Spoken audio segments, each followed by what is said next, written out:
And then there's one more of the extra breakout sessions. That's during brunch, so you get your food.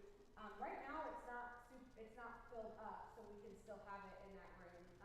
But if it does get bigger, it's fine. If it gets more than 12 and you see that you still want to go put your name on there, it's fine.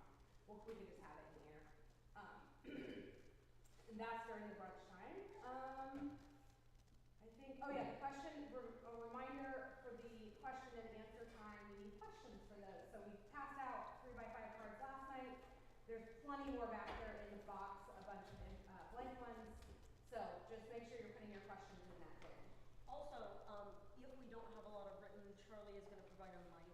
Folks can ask real time, but also no anonymity if you do it that way.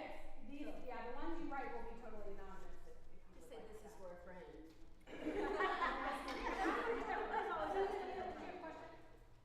So the conference room, the table is gone. It would be a little more convenient to eat there if there's a table, or if there's a room with a table. I don't know what happened to the table. I feel like we can probably figure it out. Okay. I mean, I can balance things on my lap, but I can't promise I will. We'll clean up after you. No, yeah, I was thinking that just eating in there with too many people. Yeah, we could put a few of those in there, because those are really easy to carry. Yeah, we'll figure that out. Yeah, don't forget to get your questions in. Anything else? Everybody sleep okay? Good. All right, we're gonna sing Psalm 133A. I'm gonna start it and then we go. Have perfect pitch. I apologize. I'm intentionally dropping the key because my voice is. You're probably the only one of you. Thank you. If you don't stand, please. 133A. Bum bum bum bum bum bum bum. Behold how very good it is, a pleasant thing to see, when brothers join to live as one in peace and unity. Yes, it is like the precious oil poured out upon the head, which running down from Aaron's beard upon his garment spread.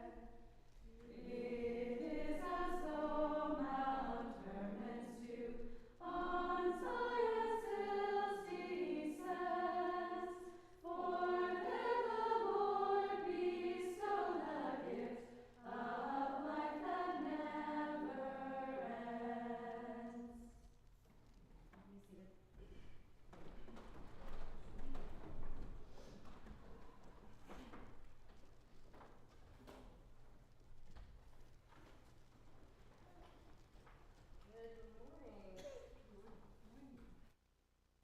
I hope everybody had a good night's sleep, and if not, I trust you did some good deep breathing, so at least you're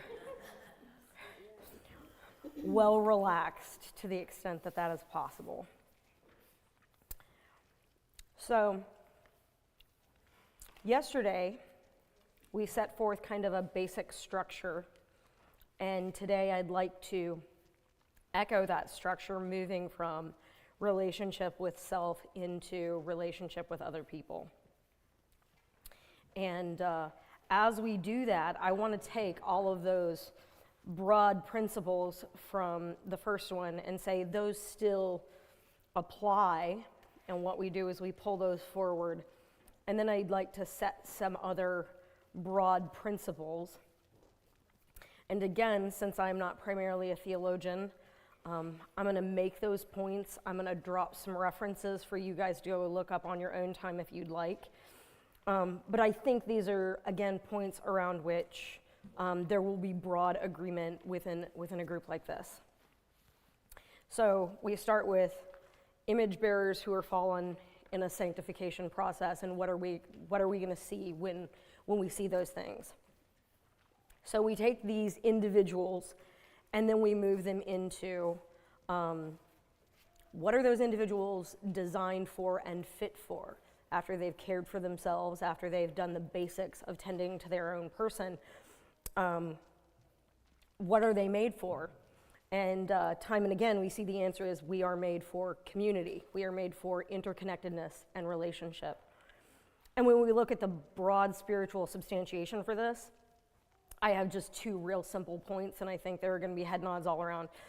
If somebody is wondering where that comes from and how that's rooted in Scripture, I'm just going to say we can look at the Trinity. I'm not going to unpack that. We don't have that kind of time.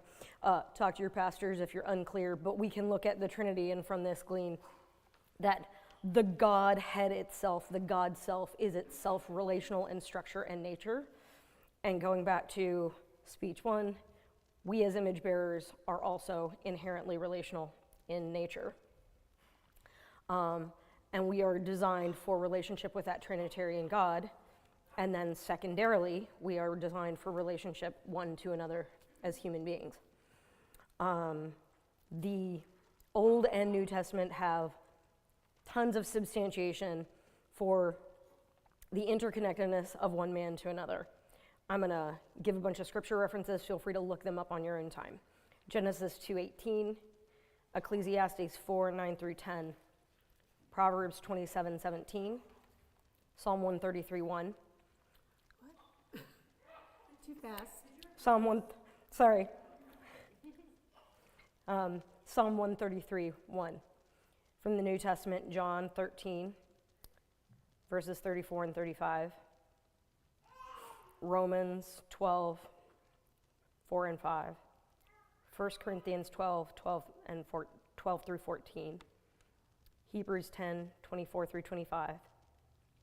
Ephesians 4:2 through 3.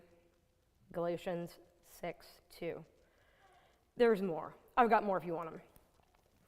All of these, again, constitute a corpus that demonstrates certain things, right? We are image bearers created by a Trinitarian God who then, throughout the corpus of what he's given to us, says, go be relational with one another. So, how do we look at that and understand in this mind-body connection the ways we're made for community? So the first point is really that simple. Like, we see it in Scripture, so we are made for community. And how do we see this echoed throughout the field of counseling and psychology? How do we see this at a practical level played out? And here is what we see. When we look at people who are in community, here is what the data tells us. You have a 50% increased likelihood of survival of a health crisis if you are well communitied. I think that's interesting. Also, social participation lowers your mortality rate and it decreases your blood pressure, right? Community decreases inflammation in the body. Religious involvement reduces depression and anxiety. And here's what's really, really interesting. One of the things that I think is inverted in broad mental health, and one of the reasons why I think it's super important for Christian women and men to deal with Christian therapists, is the broad insight of psychology is that spirituality is a coping skill in the service of achieving good mental health. So we do religion to achieve optimized outcomes. And when we look at optimized mental health outcomes, the gold standard of measuring good mental health in the secular community is this big word called euthymia. Anybody know what that means? It's a dorky word. It just means, are you happy? Do you feel good? So psychology will tell you that religion is a great tool in the service of making you feel better, or it can be when used properly. And I think this is one of the reasons why working with a Christian counselor is really, really important, because I would suggest that there's an inversion there. Mental health care is in the service of serving the faithful. It should lead, direct, and guide us to maybe a different benchmark of success. Now, we can talk about that, and since Christian counseling has a lot of warring factions, there's not unity there. But I would like to suggest that rather than using euthymia as a great benchmark for success in mental health. We could use something like the sanctification model. We could look at, are you living a life of integrity? Are you living a life that aligns with and points to and demonstrates increasing integration of what you espouse in your faith? So I would like to suggest that this is a key difference between working with a secular counselor and working with somebody that has bothered to unpack the ways these things work together and the ways these things don't. I'm not trying to plug for my profession. I'm trying to say that when we look at the research data, all of the data is geared towards using religion as a way to make you happy, as opposed to looking at how can we use the pursuit of working with the grain of how the human person is created to make them more often more happy, but make them consistently more integrated. Does that make sense? Everybody kind of tracking with where I'm going on that? But what we find is, even though not everything in religious communities, and religious communities in mental health get a huge bad rap, even though data suggests that it does correlate with health, the reason it gets a bad rap is because people can have really negative experiences inside churches. People can have profound experiences of feeling shamed, feeling outsited. There's all kinds of negative stuff that can happen in and through that. And mental health really tends to focus on those negatives while being like, but if you use religion well, it can help you accomplish that end goal. So I think there's some reorienting, but I think if you reshuffle the data, what you find is people of faith are more happy more often. They're not always happy, and there's certainly injury and bumps and bruises along the way. And I think if you go back to that original framework I suggested, that's exactly what you would expect to find. You would expect to find fallen people in a messy process, rubbing up against each other, hurting each other, bruising each other, offending each other, doing bad jobs at repairing, holding grudges, all the things that you would expect to see with broken people who are striving for and cannot help themselves but image bear. It all sort of makes sense to me when we look at it through that lens as opposed to the mental health lens, which would be like, well, how can you cherry pick from religion the bits and pieces, like go for the singing and go for the food if you like that, but like that whole like, you know, whatever parts you don't like, you can edit out because ultimately the goal is just to be happy.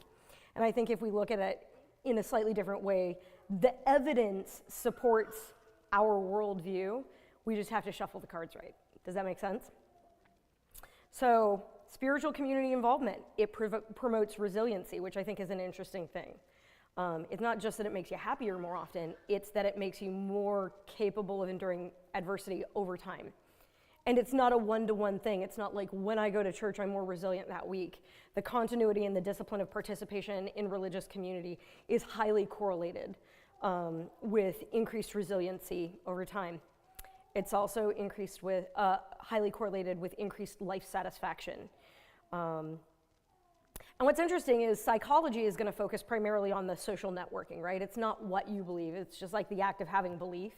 And there is some truth to that in the sense that if you look at atheists or agnostics that are unanchored to any particular value community, they are going to, on average, statistically be less satisfied with their life than Jews or Muslims or anybody that has any sort of overarching grand narrative.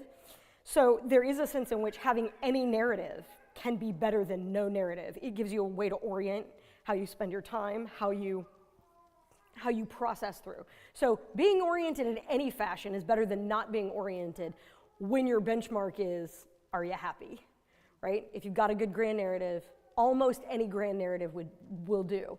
And again, I think that's a great reason to look at mental health needs to be underneath the auspices of the theological community and not a standalone competitor. I think this is awesome. Religious community also supports life purpose and motivation. Motivation is an interesting thing. Do we have a good working definition to when we think about it? Like, what is motivation, right?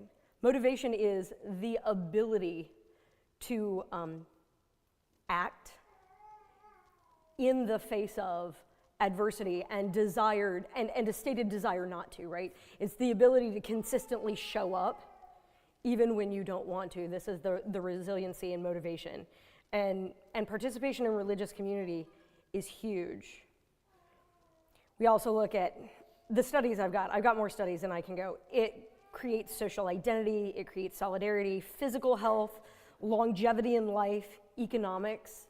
It's really interesting, being rooted in community is correlated with making more and better money and liking your job better. There's literally not a facet of your life that doesn't improve when you are in community.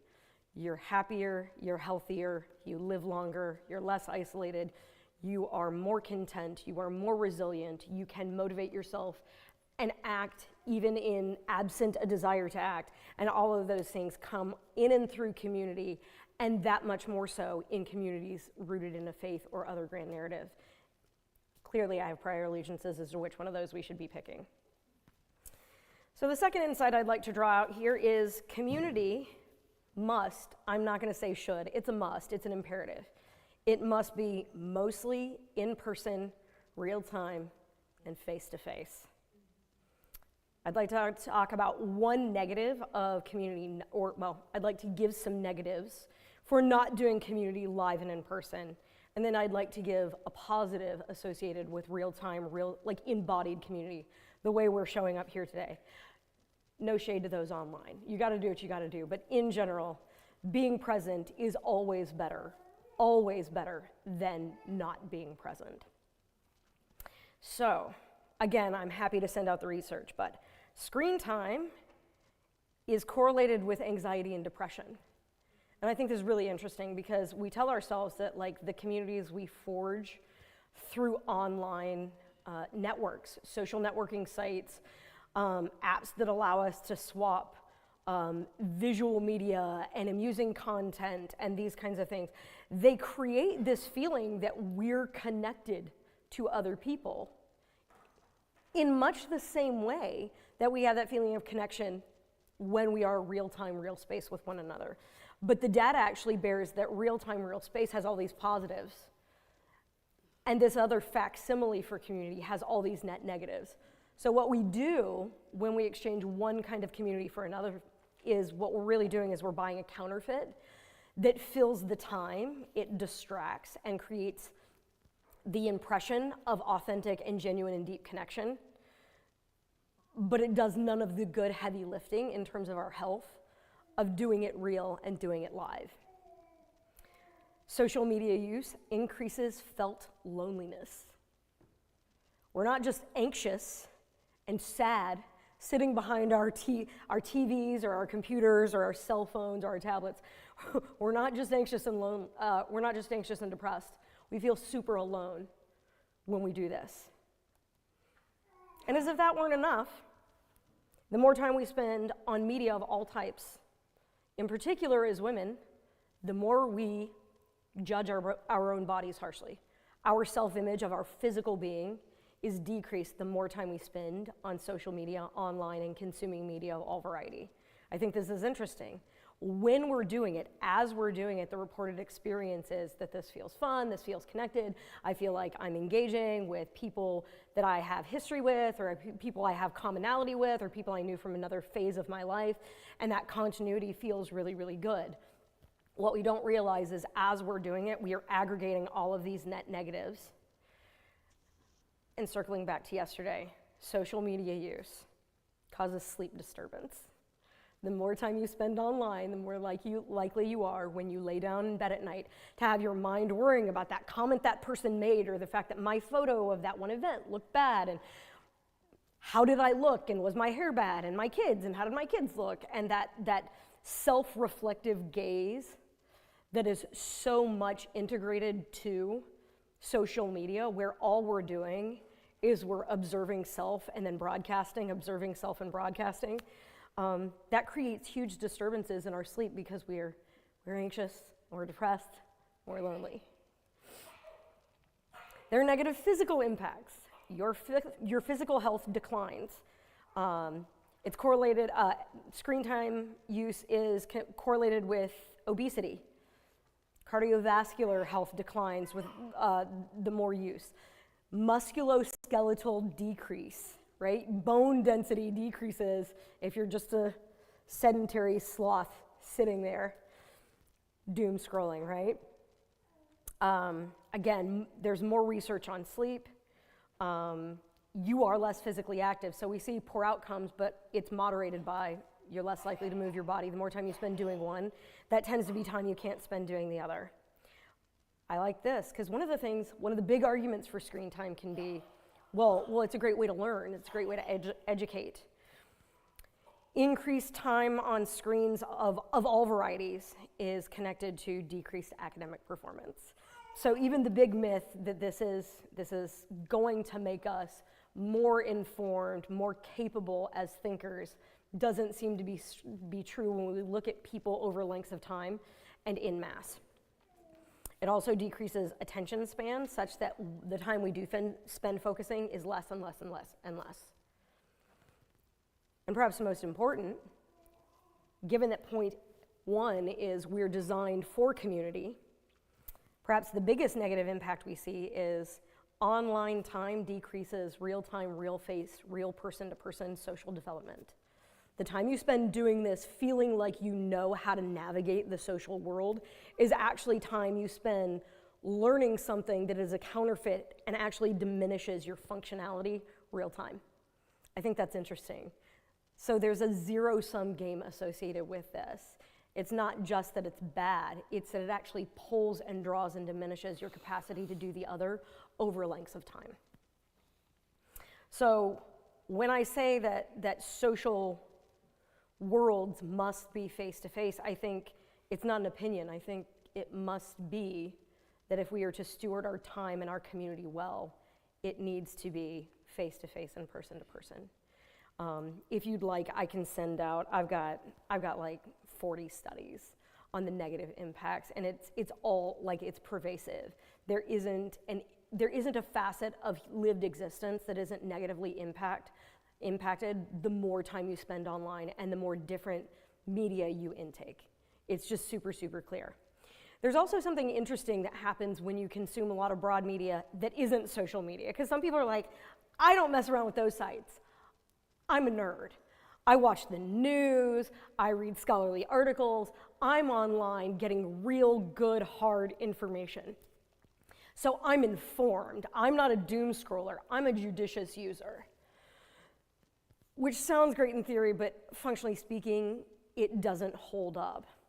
A scholar named Neil Postman wrote a book, and the theory of his book was that the more we are able to communicate across time and distance, the more information an individual is allowed access to that has nothing to do with them, leading to feelings of disempowerment, leading to feelings of helplessness, and quite frankly, making for people that are in gridlock. Essentially, there's so much data coming at them about so many things that they are uncontextualized in the real embodied sense, that what happens is we shut down and we don't do anything at all. And the best way to think about this conceptually is think about national politics. I'm not saying partisan politics, I'm saying when we look at national politics, overwhelmingly, most people know who's running for president. Most people also, it's like in the tens, it's like 10 or lower percent, know who's running for their local town council, or know who's running for regional, local, who's your local judge. And here's what's interesting, when you look at quality of life day to day to day, the people running I tell you what, the president does not impact my life nearly as much as who's handling sanitation and at what cost. And right, like these day-to-day, like the local level, we are so inundated with broad big picture data that most of us don't think to, volunteer for a local thing that would literally impact the world and the community that you embody day to day to day. We are so overwhelmed and glutted with data.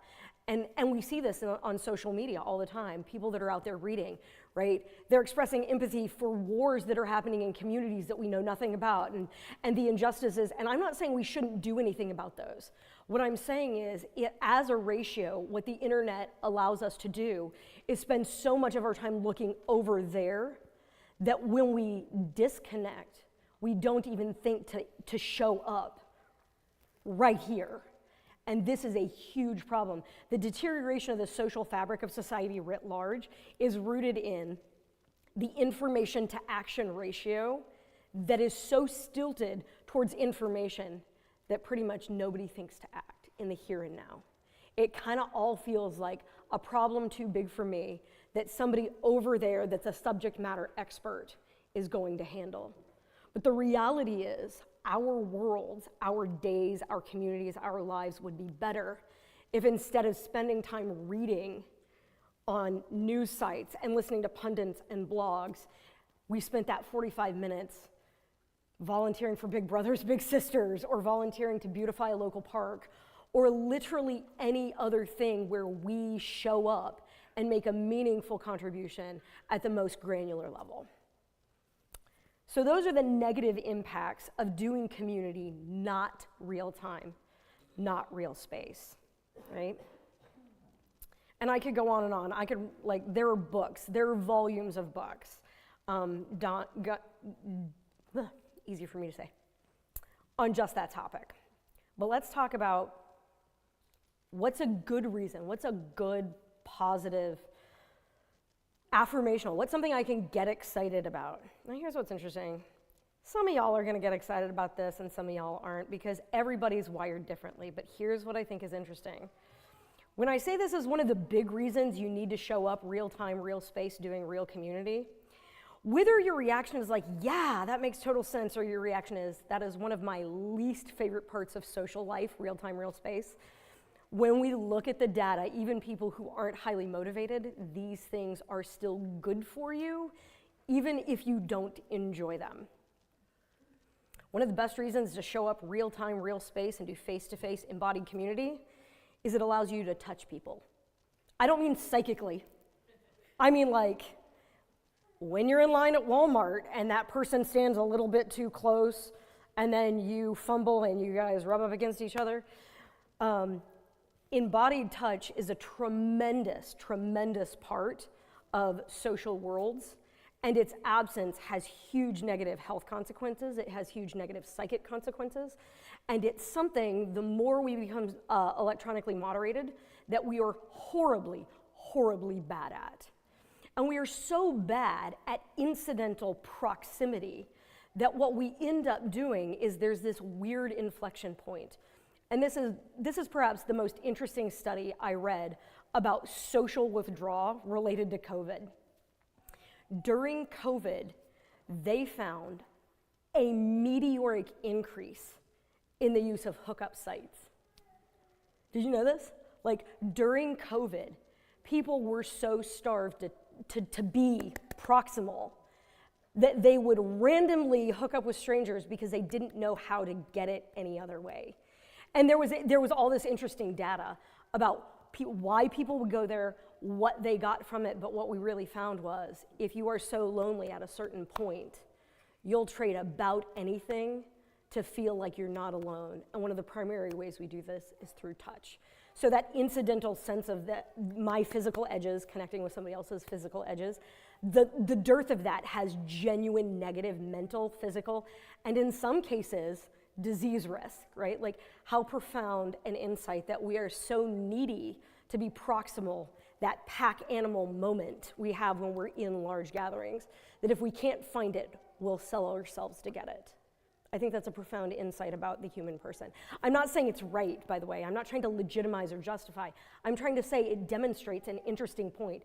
The CDC actually put out a white paper on using masks while having casual hookups to reduce COVID transmission risk. This is how bad it got. No, you can't make this stuff up. That's bananas. That is bananas that people were like, well, manage your risk, but it's totally if this is what you've got to do to feel connected, you do you, friends. Our government at work was like, well, wear a mask, friends. Safety first. You know what I mean? This is insane. Okay, so let's talk about the data when we look at the data relating to health and touch. Touch therapy reduces anxiety and depression. I know, it feels like I'm saying the same thing over and over. It's true though, when we look at it, access to touch, we can observe touch lowers cortisol levels. As we know from yesterday, cortisol increases stress, increases obesity risk, right? There's all kinds of negatives related to the stress load associated with aggregate cortisol. and routine touch lowers cortisol. Not surprisingly, it lowers stress load writ large. Also, emotional regulation, right? Anybody that has a neurodivergent kid, a lot of times what you will know is some of the best ways to calm your neurodivergent child is through the use of physical touch. I'm going to give a safe place for you to be restrained, not so I can dominate or control you, but so that you can feel regulated and so that you can have a sense of safety. So emotional regulation is increased by routine, safe touch. Social bonding is increased through routine, safe touch. So we are more bonded, we are more capable of self-regulation. Not surprisingly, affectionate, and as ladies, we will all know that affectionate is not a placeholder for sexual. Affectionate touch enhances relationship satisfaction and a felt sense of security in that relationship. Have you ever been walking down the street or sitting in a social setting and in your head, with no knowledge, you see people out and about as couples and you get a vibe like there's something not right in their relationship? That largely has to do with what is known as haptics. So haptics is the study and research of the use of proximity and touch. We, at an embodied level, when we see these people out and about, and we just get that vibe like something not right or they're not in a good place, largely that's through the use of close proximity and touch or the lack thereof. Oxytocin. Everybody know what oxytocin is? Oxytocin is the bonding hormone. It's also the feel-good. It's highly correlated with feelings of positivity. Oxytocin is super, here's what's interesting. In married couples or in partners, kissing for 6 seconds releases enough oxytocin to be roughly $150 of really high-quality street drugs. It's super cool. No, I mean, this is when we look at the oxytocin release if you did an opioid, and we look at 6 seconds of kissing, about the same oxytocin. I'm just gonna say. Now, not everybody here is partnered or married, so what do the lonely one-offs do? And the answer to that is 20 seconds of hugging also releases the same quantity of oxytocin, right? So those people that are in disconnected lives, have fractured homes, or you're single friends, the question I would ask is, how kind are you being to those single people, right? And also the idea of what a gift you can give to them, right? You can give them a felt experience of safety. You can help them be more regulated, more stable, more happy, all through the use of judicious and safe touch. I think that's pretty powerful. Studies show that studies show that touch increases trust across all relationships. This isn't just romantic partners. The more we touch, the more we have a felt sense that we know each other, and that willingness to rub up against demonstrates a certain degree of willingness to take risk, right? Closing distance historically, right? When we look at communities of war, we look at fighting over scarce resources in the world writ large. Safety is correlated with distance. The more away from you I am, the less you can physically harm me. So the more we're willing to pull in, the more we build trust relationally as people.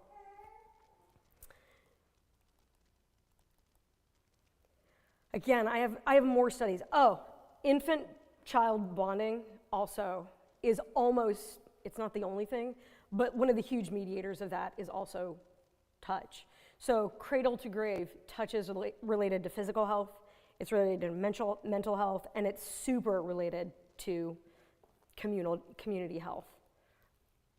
It lowers your blood pressure, it lowers your heart rate. Felt experience of pain goes down when we're being touched. This is why doctors come and hold hands in hospitals, and there's great data there. When a doctor comes in to see a patient, they did a study.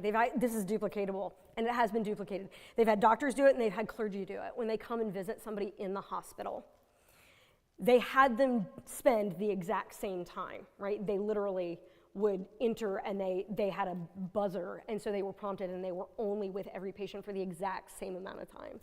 Randomized, right? So nobody got to pick. It wasn't blind, but it was randomized. So when clergy and doctors go in and they spend time with patients, the one variable being whether or not the doctor or clergy touched the hand of the person receiving the care. After they were gone, they asked, how long did that person spend with you?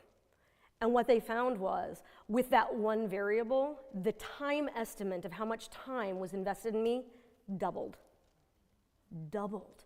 That's huge, right? So this is the felt experience of pain and the sense of being looked after and cared for, hugely moderated by proximity. These are things that cannot be facsimilated or manufactured through electronic means. Social context must be in person. Your immune function is boosted so you have better immune function. Your hormones are more balanced and regulated. Stress is reduced.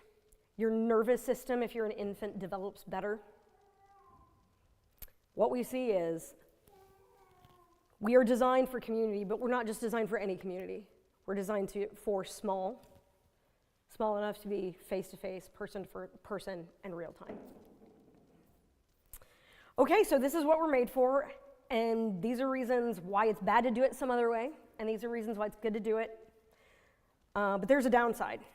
And so my last insight about community and relationship to other people is deep relationship is going to be costly and it's going to be painful.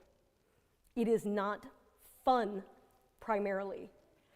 And I think actually the expectation that social interaction is and ought be fun is one of the big lies of the social media platforms. Because what do people show when they're taking selfies? Nobody's like, here's a selfie of me after I haven't bathed for a month because I'm in depression. Nobody's taking that and posting it on Instagram, are they? What are they doing? They're showing, I'm living my best life. Here's me with my friends, with the best of 85 photos I could take, the one that looks the best, where I'm the most managed, me having fun, living my best life. This expectation that relationships should primarily be fun is killing community. Because if what we expect is my relationships should be fun, then when they're not, we wonder if something's going wrong. And also, it makes it really easy for us to opt out. Because it's like, well, it's not like that's going well. It's not like it's doing what it's supposed to do. And if it's not doing what it's supposed to do, why bother? So, again, I like to bring data and science to demonstrate. So if we were looking at human behavior, how would we establish independently that it's going to be costly and that we're going to have to work at it? We're not going to natively be great at doing this. So I did some interesting research, and well, interesting to me, I hope it's interesting to you. It was like, how could we find manifestations of the fact that relationship is hard? And the thing I thought was the most indicative of many is use of lying. This is interesting. So I'm like, we all want to be together. We should be together. It's all this good stuff that happens when we get together. And then when we get together, you know what we do? We lie to each other. Like the data is super clear. We lie to each other. And we do it for two primary reasons. We lie because we've decided that we want to protect the other person. We're not lying because we're bad people. We're lying because we care. We're lying because we don't want to hurt people's feelings. But actually, the data is really clear. We're lying to each other. And we're doing it in epic numbers. And now there's some good news. The good news is the more intimate the relationship, statistically, the less we lie. It's not like we don't lie. We just do it less often. But we lie a lot, and we lie because we want to protect somebody else's feelings, or that's what we tell ourselves. And this is where I want to loop back to some of those primitives. You know how we talked about that third component, like we as believers are in the process of sanctification? I actually think this is where there's an interesting link between theology and psychology, and here's the leap I want to make. You can buy it or you can disagree. We can totally have that conversation. I actually think that we tell ourselves it's to protect the feelings of the other guy.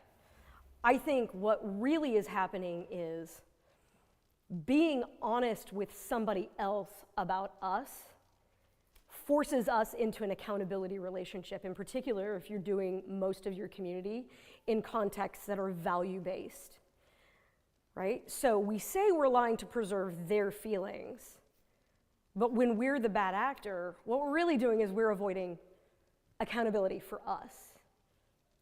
Sometimes it's inverted. Sometimes we're gonna let it slide on the other person's part, again, in the name of preserving and protecting their feelings. And I think that that's the exact same thing because, just like I lie because I don't want that accountability because that feels invasive and pinchy, being the person that holds somebody else accountable, also super uncomfortable, super awkward, super energetically and emotionally expensive.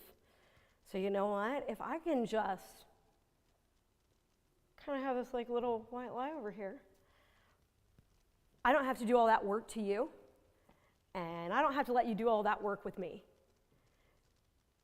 We're lazy. We lie because we're lazy. We're super lazy. It's so much easier to tell a half-truth, lie by omission, or commit what seems like an innocent social lie, right? So we lie to each other, and we have all these motivations.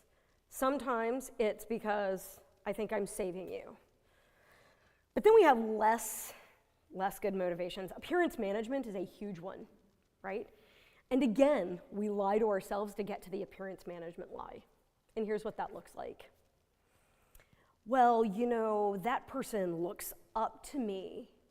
And if they knew about this stuff, then maybe I wouldn't be able to come alongside and help them. So concealing those downsides isn't really about managing my appearance. It's about preserving the integrity of the good thing that I'm doing as I mentor this person, right? So we tell ourselves that it's got this beautiful utility, but mostly in both directions. We want to appear nicer than we are. We want to appear safer than we are. We want to appear more effective than we are. And when we see those deficits in others, we think, man, that's going to be a lot of work to have that conversation. And we just don't want to do it. It's really clear. So when we look at the data, and I've got several, right?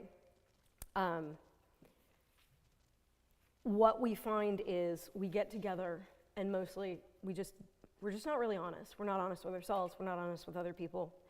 And we really, really don't want to be, right? And that's kind of hard to admit, right? It's kind of hard to admit that I want all this closeness. I want to be seen. I want to be in community. But the problem with closeness is the closer you are, the more you can see my flaws, the more I can see your flaws. And so what we want to do is we want to do closeness and then just turn a blind eye so everybody can just kind of do low cost, high contact community. And we're really good at it. I can send out the research if you want to look at it, but this is the insight. We're terrible at this, okay? The other way we just know that it's costly and hard is for all the facts that when it comes to us and the relationships we have, information about us, and information that might cause us to have to confront somebody else, we lie a lot.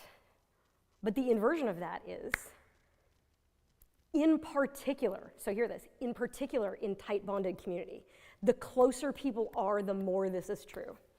While we want all that distance, all that privacy, all that management of appearance, we love to gossip about the other guy behind their back. We are so good at it. We love it. And as a matter of fact, it is so pervasive in tight-knit social groupings that standard psychology, secular psychology, will talk about the positives, the upside of gossip, right? They'll be like, gossip is actually pro-social. Gossip is good. Now, why would gossip be good? Well, if the benchmark for mental health is feeling happy, you want to know what makes almost everybody happy? trashing the person not here that I don't actually have to fight with. I don't have to hold accountable. I don't have to do any of that back end work, but I can rip them to shreds and feel morally superior. And then you guys can affirm me in the rightness of my values, the rightness of my perception of injustice. And then together, we get all kinds of great positive, happy hormones as we have mutually agreed that we're great people because we have better values than that guy. We do it all the time. And this is why community is hard, because the closer we draw in, the more we want to do that about the people we're in community with that are on the farthest margin from us in that social sphere. It feels good. It feels good to talk about how that guy's messing it up to my friend over here, and then be like, oh, yeah, so like, I'm just concerned. Like, I'm not trying to trash on them. Like, the bless their heart, right? Like, I'm not evil. I'm not mean. I'm not spiteful. I'm concerned. I care. I'm only doing it because I'm so empathetic. And also because, standing outside, I can be objective. I can be neutral, right? So this is what we do. We know community is hard because when we get together to do it, we lie to each other, and then we feel good when we tear each other down in a way that doesn't force us to fight, and it doesn't force us to do the hard, slow, tedious work of accountability. Because accountability is relentlessly difficult. It's exhausting, it's unfun, it's excruciating, and it's uncomfortable for both people. I don't want to show up and be like, let's talk about these things you do that are they're just not great, friend. And when somebody has to say that to me, and I say this is somebody who spent 8 years post-high school learning how to communicate well and learning how to communicate constructively, do you think my knee-jerk reaction every time when somebody's like, here's what you do that's wildly sinful, totally self-destructive, do you think my first reaction is to be like, thank you so much, what a gift for you giving me that, and that must have been so hard for you to say that, thank you, you must really, really care about me to say that to me. No, what is my first reaction? What is everybody's? It's not like you're so perfect, right? What about the stuff you do, right? This is our first impulse. It's Garden of Eden fig leafing at its finest. Somebody's like, hey, here's what I see, and it's like, well, you suck too, okay? All right. And then we use that as a way to create distance, because in the aftermath of that, you don't like me very much, I don't like you very much, so what we're not going to do is that slow, daily, disciplined walk of accountability. This is what it looks like. So we know community is hard because we know all of the ways that we're garbage at it, and we're consistently garbage at it. Now, I'm not trying to excoriate you, I'm saying I'm garbage at it too.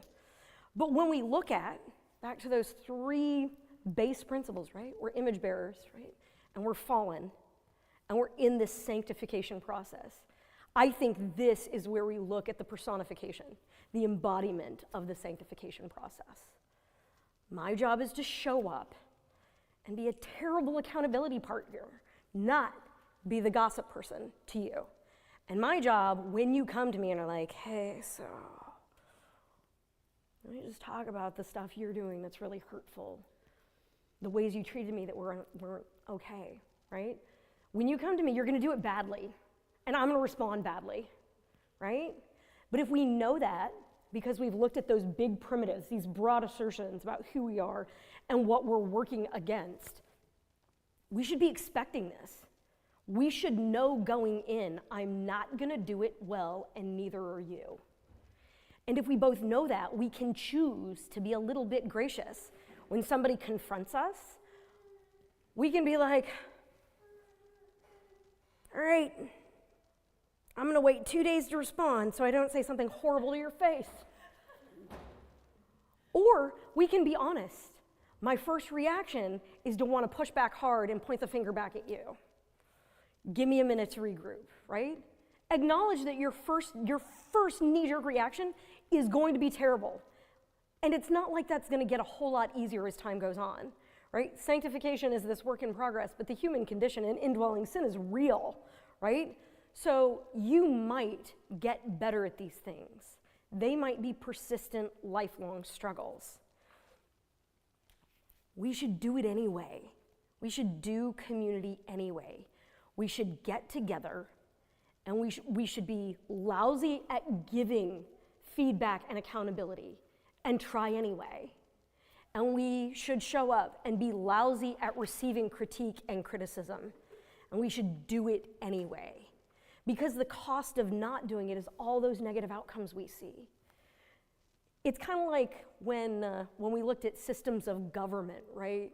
It was like a republic with democratic process is the worst government. It's just the best we can find.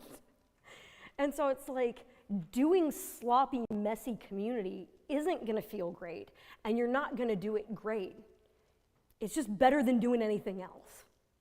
So you should do that, because when we look at the data, when we look at the human person, the way they're constructed, and what leads to flourishing, doing that better is so much more life-giving than owning your Facebook and Instagram feeds.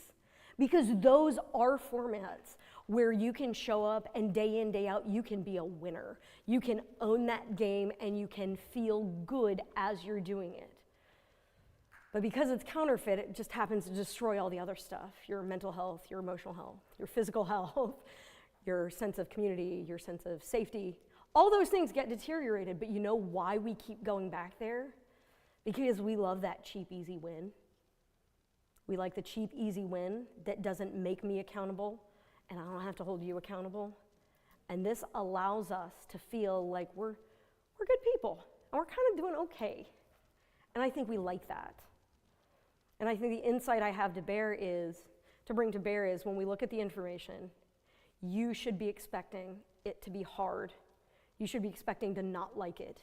You should be expecting for it to be emotionally and energetically costly, rather than expecting the opposite, being disappointed when it's heavy, and then retreating and hiding out in these other venues that give you that quick fix. And with that, I'll take some questions. So this is actually kind of a comment, but if any of you are looking for a book recommendation, are you familiar with Leonard Sachs? So Dr. Leonard Sachs, he's an MD and he has his doctorate in education. My husband works for Hillsdale, so he came and did professional development for the teachers at. I'm not familiar with him, but I'm always looking for resources. So Dr. Leonard Sachs has 4 excellent books. One of them is called The Co-op's of Parenting. There's one for boys and ADHD called Boys Adrift. There's one for girls and anxiety. And I just listened to Co-op's of Parenting and Girls on the Edge, and it has a lot of phenomenal stuff to say about social media. But specifically, sorry, I'm going to use this now. Specifically with what you're talking about when you tailor social media. So those books actually spurred me on to buy an alarm clock and bed my phone downstairs. I'm not doing that yet because of the middle of the night feeding, but I'm working out toward that. But specifically in speaking about teaching our children resiliency in social situations. So that caused me to get rid of my social media. And it's been really amazing for my anxiety, but also in thinking about my children, because I think the average age, he said, is phones at 8 years old or something is the new young average. So just being able to tell my children we don't do social media was a big push. But specifically in thinking about anxiety and social media and just teaching our children resiliency, and the fact that, like you said, relationships are not there to be fun. I think that was something that was never really conveyed to me. There wasn't this sense as a child that I need to do things dutifully. I even think of, it's tangential, but my understanding of the Sabbath growing up, I didn't grow up in the RP church.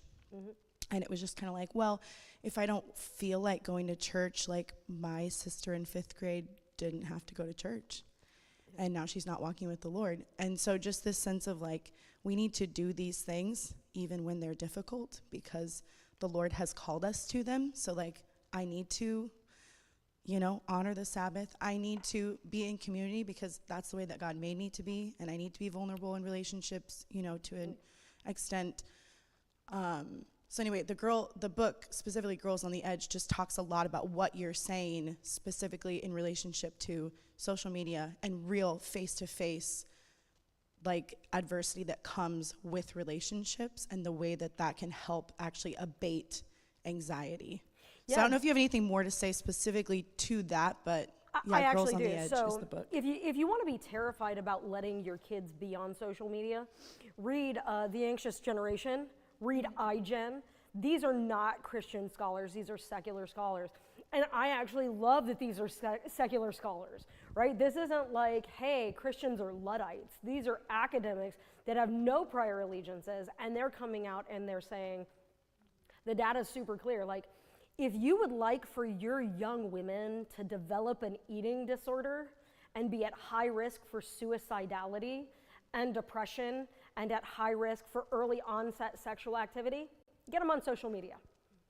I'm serious, like it's a super effective recipe to get a kid that has a disordered relationship with their body, a disordered relationship to food, a very, very skewed sense of self that is almost 90% hinged on their sexual self, and then the remaining 10% hinges on social affirmation of female peers.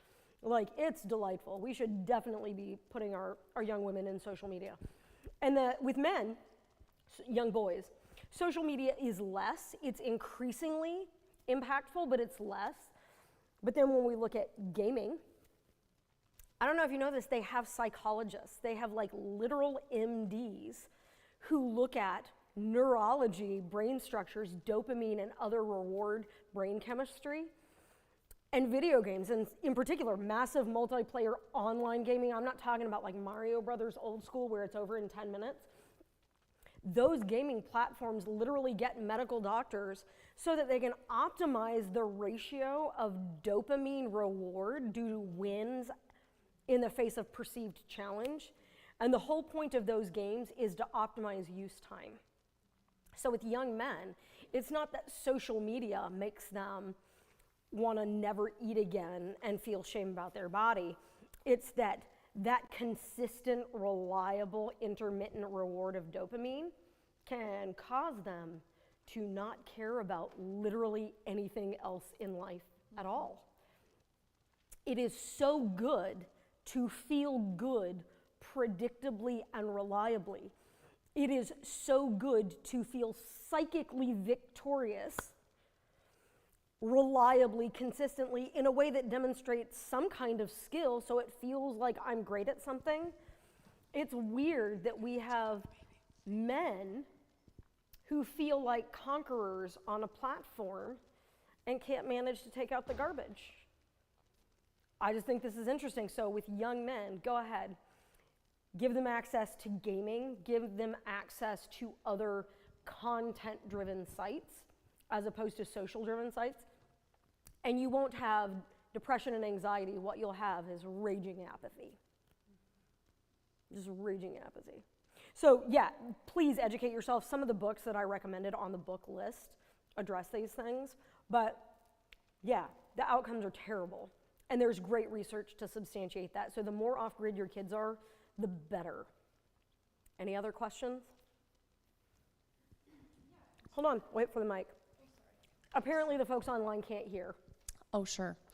I was wondering, do you have suggestions for what good accountability can look like, right? Because we're not just like coming up to anyone at church being like, hey, I mean, maybe that's your suggestion, I don't know. But do you have suggestions for what that could look like? So can I ask a follow-up to get some clarity? Are you saying, how do I get in a position to ask for accountability? I'm just thinking in terms of, for instance, I know people who are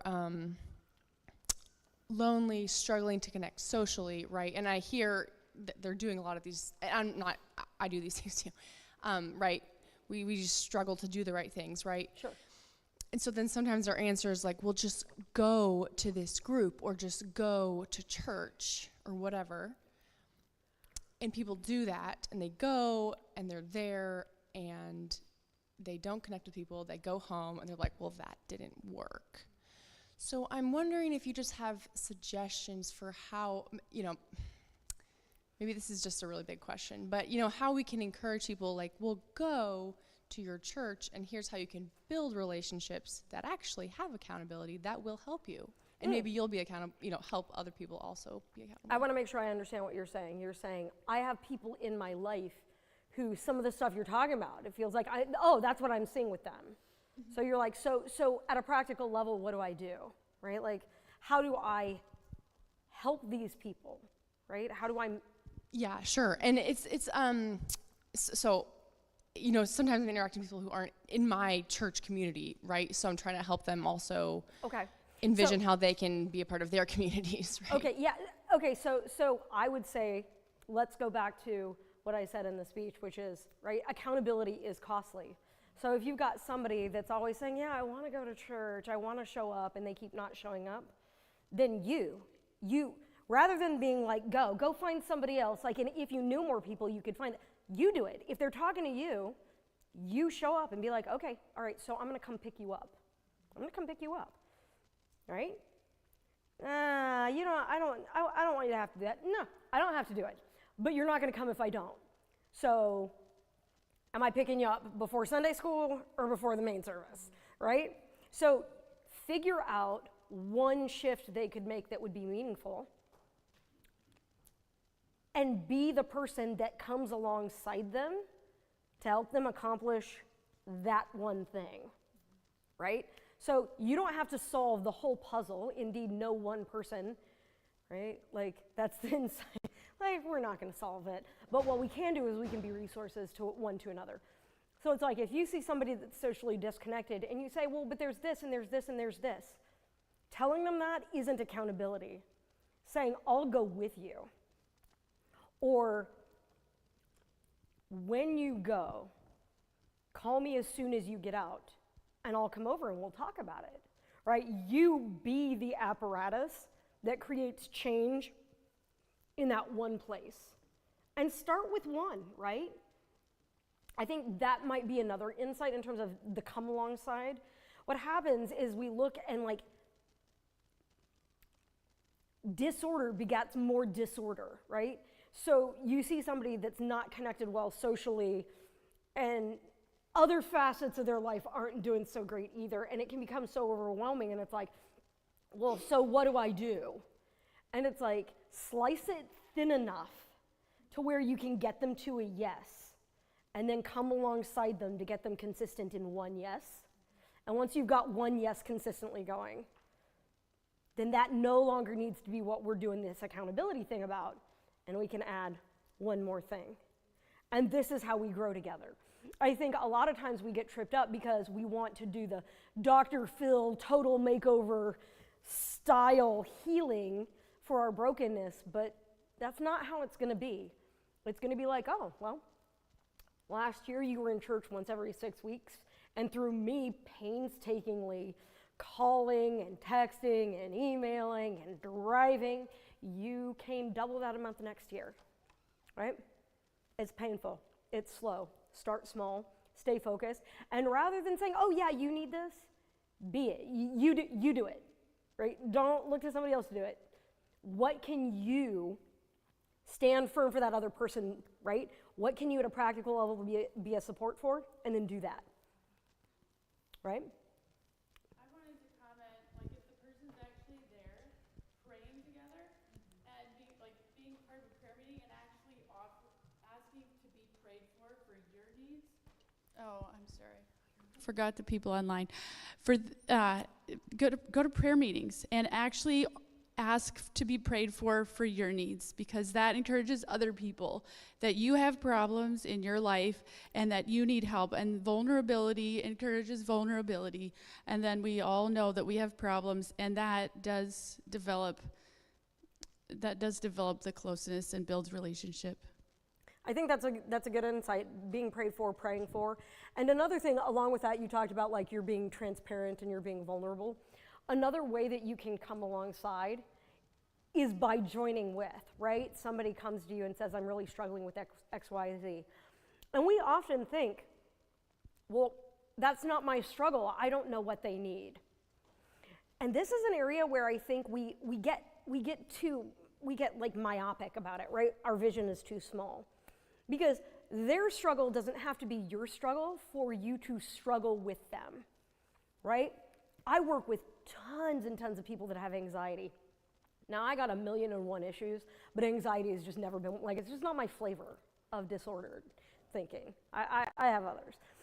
Well, I mean, everybody has to have their own skills. So the fact that I don't have anxiety does not mean that I can't be a great partner. Because while I don't have anxiety, here's what I know. They're going to be like, so when these things converge, I feel overwhelmed and I get lost and I get paralyzed.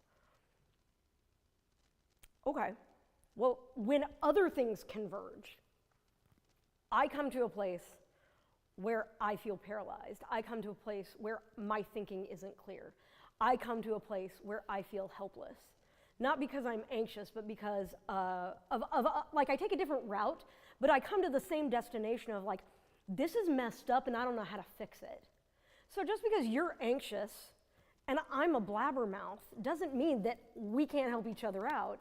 It just means that rather than getting hyper-focused on the granularity of the struggle, I hear that you struggle, and I hear that that's kind of fundamentally the same, right? There's a thing I know that I want to do, and I'm not doing it, and when I do it bad. Okay, we're the same. We're the same in that, right?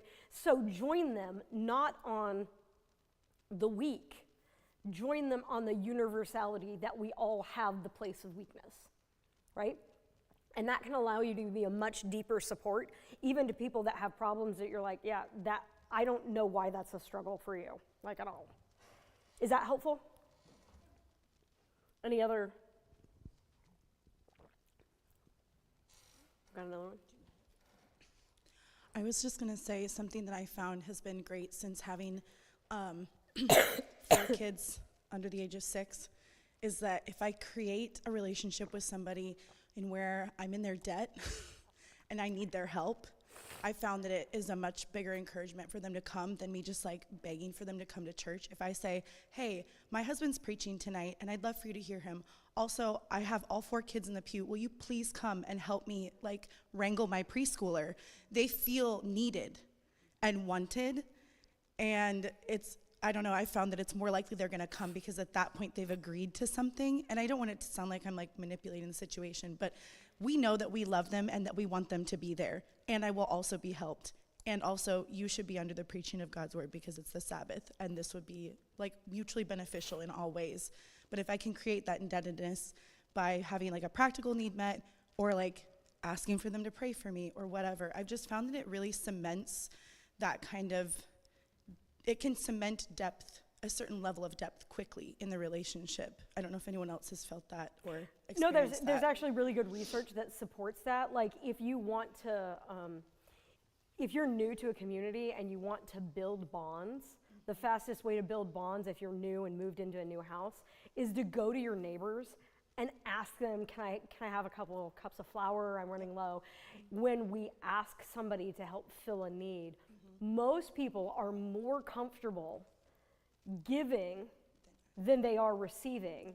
And so if you start by humbling yourself to receive from them in whatever capacity you feel like they have, like, can you give me a ride? Can you help me manage my number of children, right?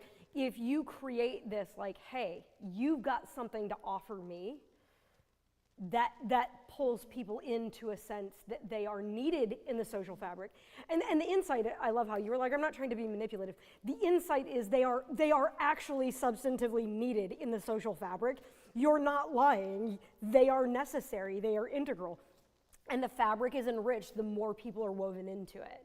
So even though you're trying to sort of say like, look, I'm not trying to be like Machiavellian about this, I'm not trying to be like, mwah. But what you're saying is broadly speaking true.